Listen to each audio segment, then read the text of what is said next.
哦。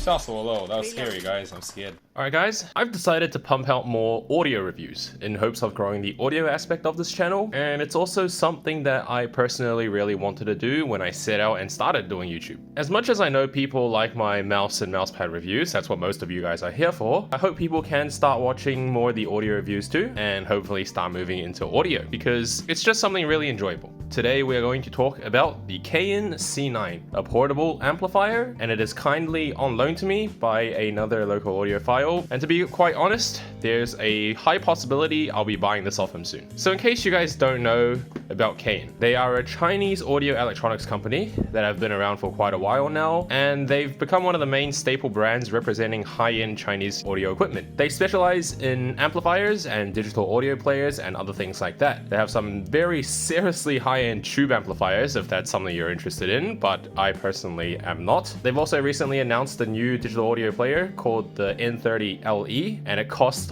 $5,000 US, limited to 300 units worldwide, and it's in celebration of their 30th anniversary, hence the N30. Now, I've previously owned a Cayin IH6 amplifier, which to this date I still rate. It's one of the best cheaper end desktop amplifiers. Now, I say cheap, but that's compared to the grand scheme of audio gear, alongside with the Singzer SA1. So without further ado, let's get right into it. So this here is the Cayin C9 portable amplifier. Now, unfortunately, it was handed to me like this in this Effect Audio case, so I can't really show you guys any unboxing experiences and things like that, but it does come with this stock protective case. Now, the C9 here costs $2,000 US, or if you are in Australia, we have a local retailer selling this for 3,000 Australian dollars. The item isn't exactly the newest, so it's actually released in late 2020 or early 2021, and there should be quite a few used units on the market at cheaper prices if you are interested. Needless to say, talk to your local retailer. Always talk to your local retailer, because there's always a potential that they can give you guys a discount. Now, this thing is a solid brick. It weighs in at 500 grams or so. So for reference, an average smartphone weighs somewhere between 160 to 240 grams. So this thing is pretty damn heavy. It charges via USB-C, quite fast at that too. So a cool feature here is that inside the actual unit, it runs off a battery pack, and the battery pack itself can be changed, just like this one over here. So all you gotta do is take out the old one, put the new one in, and you can keep going. Then you can put the battery pack itself onto charge if you needed to. There is one thing that is a bit inconvenient, and it's that you have to unscrew the actual thing with a screwdriver on both sides to remove the unit. So if you do want to keep another battery pack on the go, you also have to keep that little screwdriver to go with you. Now, the build quality on the device itself is phenomenal. As expected of Cayin, like, the build quality is excellent. All design aspects have been absolutely nailed by Cayin, and you guys can tell from all of these front device ports, even this volume knob is super nice. Everything works super well. Here's the power button, and then all the other settings. Now, I won't spend too much time talking about features. You guys can go Google those yourselves, whether that's power outputs or whatever it is that you're interested in. But on the front panel here, you get two inputs of single-ended 3.5 and balanced 4.4, and same thing for the outputs.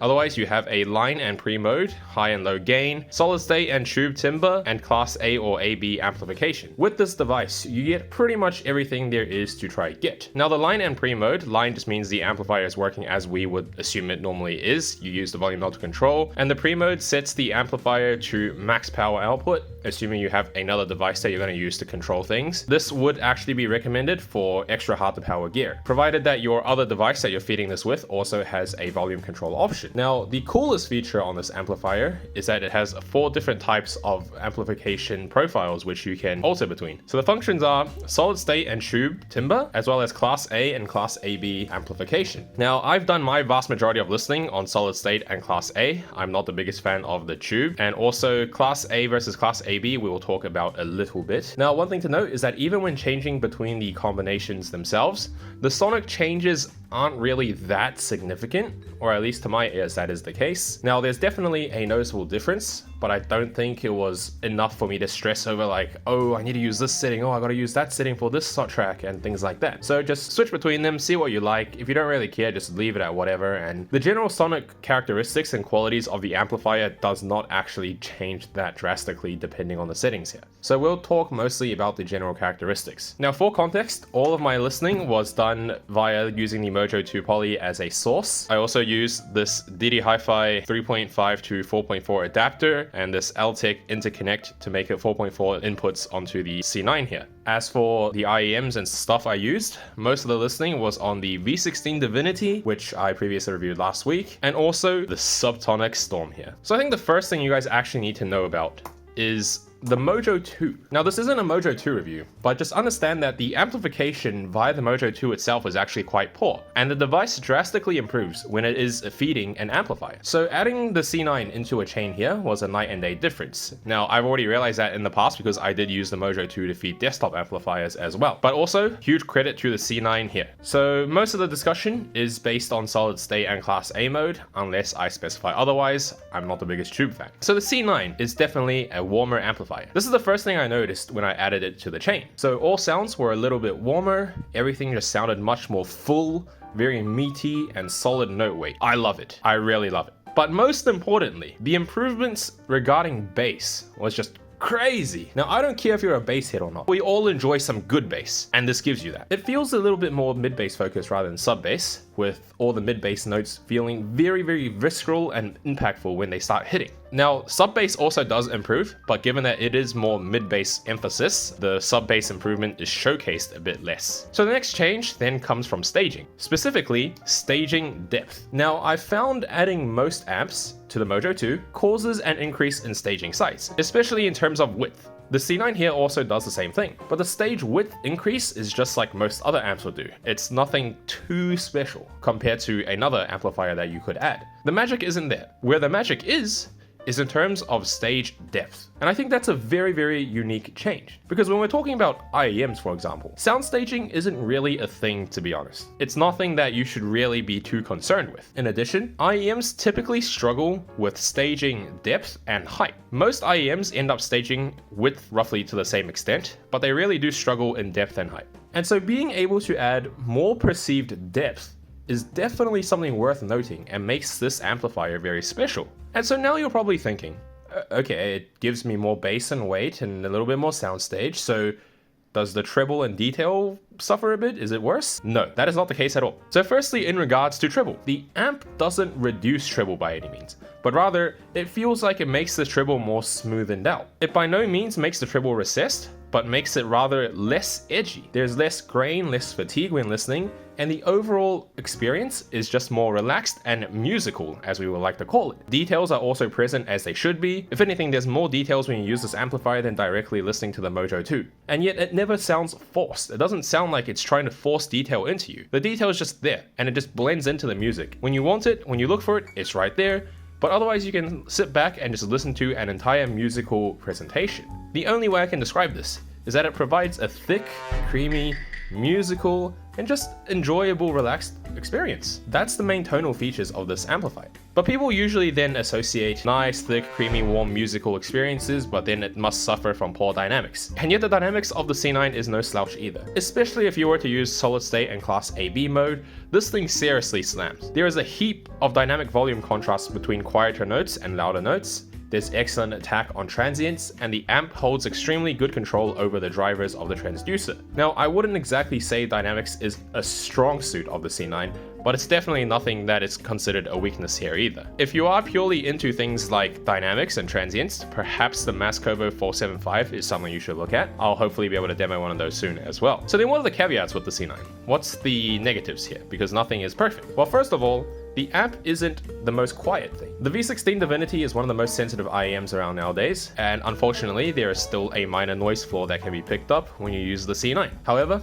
the Mojo 2 itself even has a noise floor when using the V16, so it doesn't really bother me, it doesn't make a difference. They're all in the realms of being negligible. If anything, the Mojo 2 itself has a higher noise floor than the C9, that's how it sounds like to me. The other thing to note is that this amplifier runs hot when you leave it on. You'd expect that from something running from Class A, but what I mean by running hot is that if you use this for a few hours, it'll get to the point where it feels too hot to hold for more than a few seconds. Just make sure you're aware of this. Don't put this on top of something that is very sensitive to heat if you were to rest it on top of something. So in terms of quick comparisons, I actually had an opportunity to try the Astel & Kern PA10 portable amp, and that only costs a fraction of the Cayin's cost. I believe like a third of the Cayin. Now, unfortunately, the PA10 was pretty disappointing to me. and I don't think I'll ever buy it. It's completely unjustified. But then again, Astel and Kern aren't exactly known for good amplifiers. Adding the PA10 to the chain with Mojo 2 didn't really make enough sonic differences for me to say it's worth it. So the most the PA10 did was maybe add a little bit of sub bass and also perhaps increase the stage width a little bit compared to directly using the Mojo. But needless to say, the Cayin C9 here destroys the PA10 in every front possible. So I do believe the PA10 is actually just the amplifier stage of the SP3000 stripped out. And if you guys know about the SP3000, then you'd also know the amp stage of that DAP is actually its weakest point. Nonetheless, if the PA10 makes a difference for you, then by all means you can get it. Hopefully you can demo one first. So I'll soon have the opportunity to demo the Mass Kobo 475 myself, which has been receiving raving reviews as a portable amp. Depending on how that goes, I'll either buy the C9 or buy the 475 myself. I do need one, it's very, very good. Now some might be wondering, how does the C9 match against desktop amplifiers? Can I use this as a desktop substitute? Well, the story here is that it's the same with anything portable. The C9 is amazing for a portable device, but pretty much all mid-tier desktop amps will still come and beat it at a fraction of the cost. For example, like I mentioned before, the Singzer SA1 or the Cayin IH6 is more than enough to be considered better than the Cayin C9 here. But not everyone wants a stationary desktop setup, and the C9 here is definitely an easy recommendation if you want something that's transportable as a stationary unit. I don't see how you'd go around pocketing this though. If you find a way to put this into your pocket, do let me know. I want whatever pants or shirt you're wearing as well, because that seems like something I could do with. So that will be it for the C9, and I'm always happy to answer any questions you guys might have in the comments below. I'll see you guys in the next video.